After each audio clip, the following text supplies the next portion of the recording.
कामैस्ते हृदयाना प्रपद्यन्ते अत्र देवता तम तम नियम आस्थाय प्रकृत्या नियता स्वया। भगवान कहते हैं कि हमारी जो इच्छाएं हैं हमारे ज्ञान का हरण कर लेती है।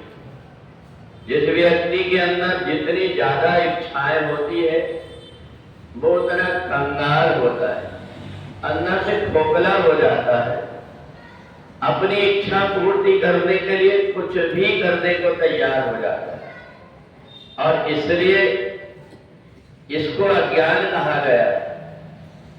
भगवान ने दो प्रकार की चीजें बताया कि एक तो व्यक्ति अज्ञान में भटक करके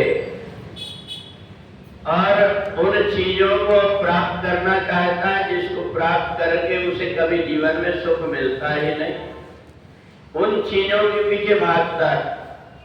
और कई बार तो उन चीजों के लिए भी भागता है जो उसके भाग्य में है ही नहीं।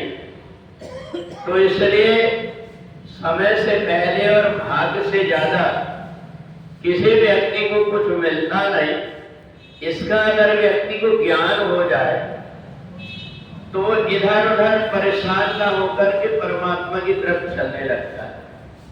परंतु जब तक दूसरों को देख करके हमारे मन के अंदर बहुत सारी इच्छाएं अगर उत्पन्न हो जाती है तो व्यक्ति के पास जितना है उतने के बाद में भी उसको शांति नहीं होती। अगर कोई व्यक्ति देखेगा कि ये व्यक्ति इतनी हाय हाय कर रहा है, आखिर के इसके पास कमी क्या है?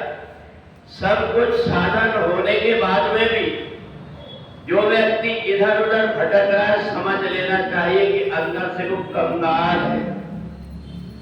इच्छाओं ने उसको ऐसा बना दिया है कि जो उसके पास में है उसको भी ठीक से भोग नहीं पा रहा है और उनके रहने के बाद में भी दुखी।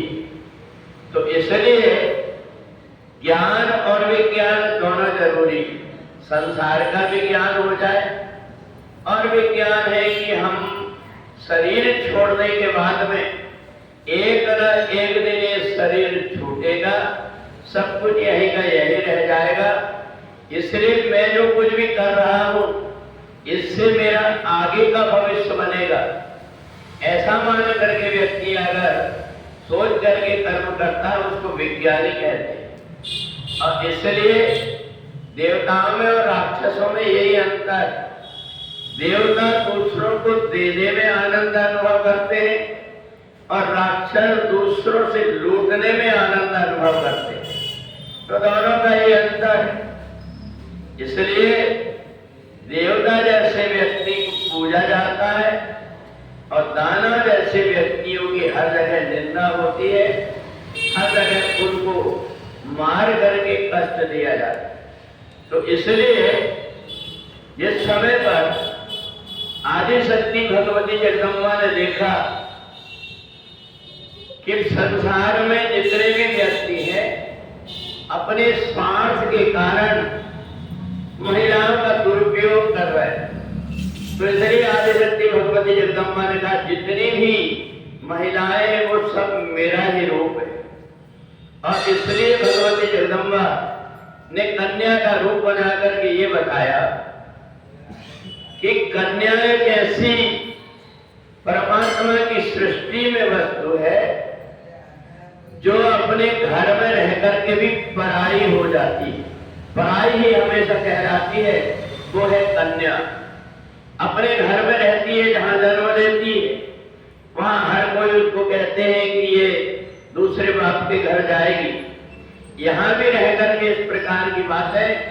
और जब ससुराल में जाती है तब भी वहां उसको लगता है कि वहां भी यही ताना सुनने को मिलते हैं कि ये दूसरे बाप के यहाँ से आई है, अपने बाप के घर से लेकर के नहीं आई। तो इसलिए ऐसी जो धारणा है, ये धारणा व्यक्ति में तब पनपती है जबकि उसको संस्कार ना दिया गया। और जब हम संस्कार देते हैं तो ऐसे परिवार की बेटियां जहां कहीं भी जाती है वहां जाकर के सबका सम्मान करती है। आजकल एक फैशन बन रही है कि हम दो हमारे दो, केवल हम अपने बच्चे और पति पत्नी को ही अपना परिवार मानते हैं, जबकि हमारे सनातन में ये है कि जो हमारे बुजुर्ग होते हैं वो हमारे बोझ नहीं, बल्कि वो हमारी सुरक्षा कवच है। ये हमारा संस्कार है कि हम उनको बोझ ना मान करके सुरक्षा कवच मानते हैं। तो जहां पर ऐसा संस्कार दिया जाता है वहां पर वृद्धों का सम्मान होता है।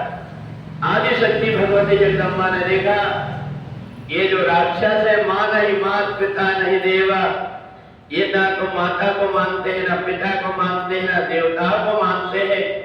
तो आदि शक्ति भगवती जगदम्बा ने उन राक्षसों का वध करने के लिए कई बार अवतार लेकर के आए।